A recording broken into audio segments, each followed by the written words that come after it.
Bueno, pues varias son las noticias que se han producido hoy en torno a la difícil situación que atraviesa Venezuela y queremos aquí analizarlas más a fondo. Para eso saludamos a Gabriel Pastor, periodista, corresponsal del Observador para América Latina, columnista, profesor de periodismo de la Universidad Sergio Arboleda y quien nos acompaña a esta hora. Gabriel, bienvenido, buenas noches. Gracias, Paula, por esta invitación. Bueno, empecemos por una de esas noticias que se han generado hoy, que ha sido la que más ha retumbado, podríamos calificarlo así, y es esa que tiene que ver con ese anuncio de apertura de investigación preliminar por parte de la Corte Penal Internacional para establecer si hubo abuso de fuerza en las manifestaciones que tuvieron lugar en Venezuela el año pasado.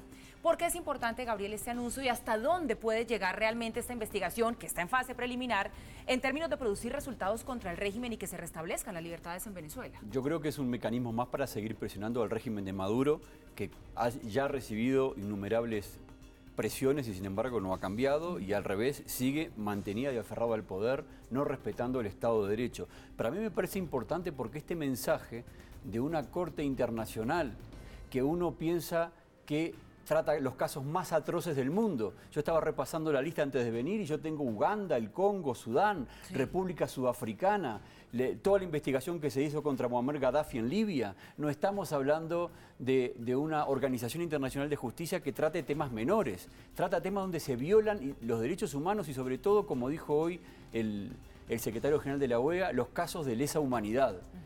Es importante porque le da legitimidad a lo que se viene diciendo hace años. Ahora la situación no se puede más porque hay una doble crisis política y económica que está complicando mucho más las cosas. Pero esto ya tiene varios años y no se explica solo para mí por el caso de Maduro. Pero respondiendo claramente a la pregunta, es extremadamente importante y eso es una señal más de los organismos internacionales, sí, de que no van a soportar más esta situación de Venezuela. Pero ¿por qué llega entonces hasta ahora este anuncio de la Corte Penal Internacional de abrir esa investigación preliminar cuando las torturas, las detenciones ilegales, mil abusos más se vienen denunciando desde hace muchísimo tiempo? Es cierto, yo tengo aquí una denuncia de Amnistía Internacional del año 2016-2017 que plantea impunidad, plantea problemas del excesivo de la fuerza por parte de la seguridad pública, problemas con los defensores de los derechos humanos, detenciones arbitrarias, condiciones de reclusión, problemas para la reproducción sexual, sí, hambre, problema. Lo que pasa que, como recién decía el informe que ustedes presentaron, formalmente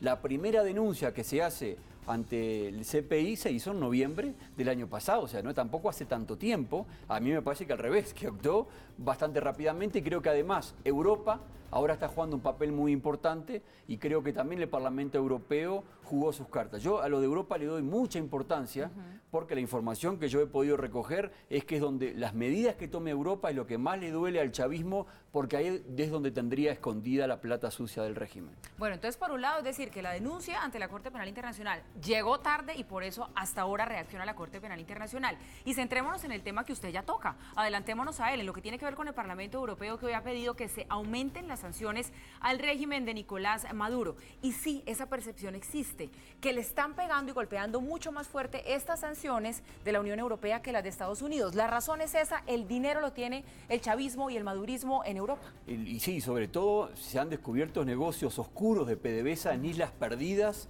que uno dice, ¿qué hace PDVSA, una petrolera estatal latinoamericana venezolana, haciendo inversiones? Uno piensa que es un camino espurio, un camino muy oscuro. Ahora, también lo de Europa llega tarde. Digamos, estamos hablando, uno a veces pierde la perspectiva, ¿no? El chavismo, esto empieza con Chávez, 1999, gobernó hasta el 2013.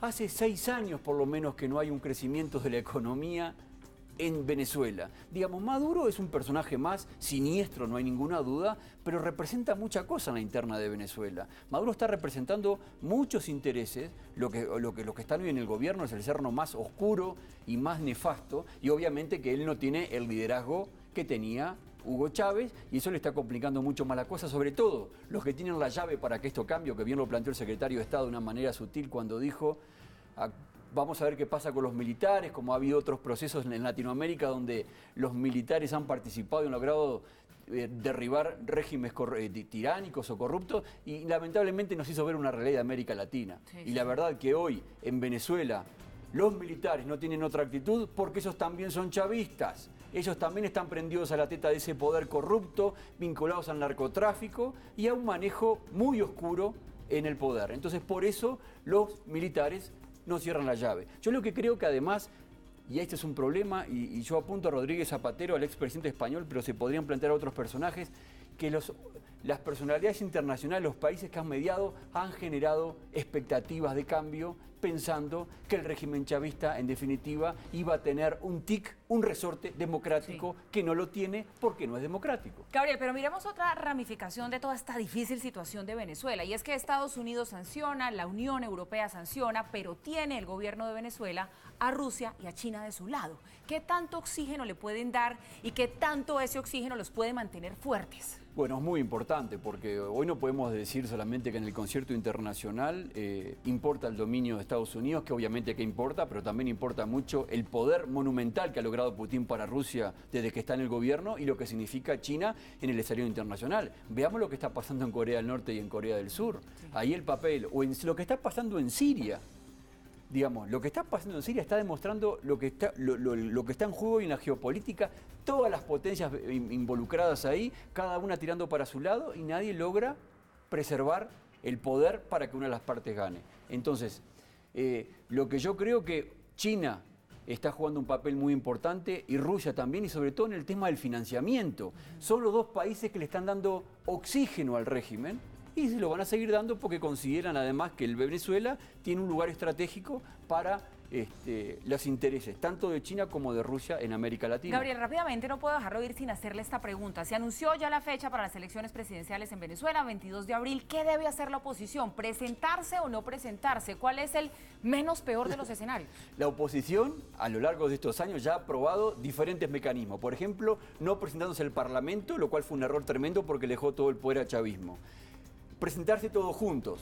Ahora están con posiciones separadas. Ahí lo que hay claramente también es una gran crisis de liderazgo. Digamos, una oposición que no pueda ganar en esta coyuntura, donde es todo un desastre, como nos acaban de mostrar estas imágenes, no solamente de hambre, de atención de salud, para conseguir los alimentos y la canasta básica para el diario vivir, y sin embargo la oposición en ese escenario no puede ganar. Ahí hay un gran problema de liderazgo. Yo realmente me asombra cuando lo miro desde fuera de Caracas cómo está planteada esta situación. Una sociedad que evidentemente tiene miedo, una bota militar que realmente son los que están ganando en el poder, y un liderazgo de la oposición realmente extremadamente malo, que no ha logrado sacar cabeza en ninguna estrategia. Ya probaron todo, probaron ir juntos, probaron ir separados, no presentarse en las instancias, que ha sido lo peor. No presentarse en instancias es dejarle toda la cancha abierta al chavismo.